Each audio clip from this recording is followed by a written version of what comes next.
Mga iligal na pinutol na punong bakawan na samsam ng Philippine Coast Guard Palawan, Department of Environmental and Natural Resources at Philippine National Police Maritime Group matapos salakayin ng isang lugar sa bayan ng Quezon, Palawan.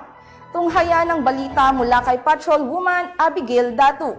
Sinalakay ng mga tauhan ng Philippine Coast Guard Palawan kasama ang mga tauhan ng DENR at mga personnel ng PNP Maritime Group ang isang lugar sa Barangay Suangan, Quezon, Palawan nitong Pebrero taong kasalukuyan.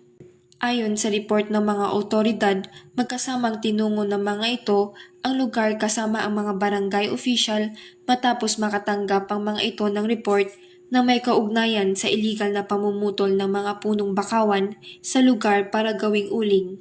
Pagdating sa lugar ng mga otoridad, bumungad sa mga ito ang pinutol na mga puno ng bakawan na handa ng ulingin na tinatayang aabot ng 15 cubic meter habang nakatakas naman ang mga suspect.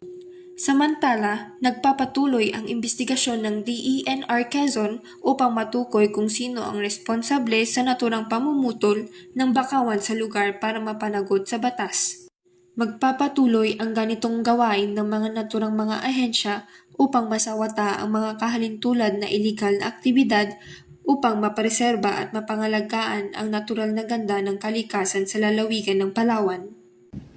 Mula dito sa Calapan City, Oriental Mindoro, ako ang iyong PNN correspondent, Patrolwoman Abigail B. Datu, alagad ng batas, tagataguyod ng balitang pulis.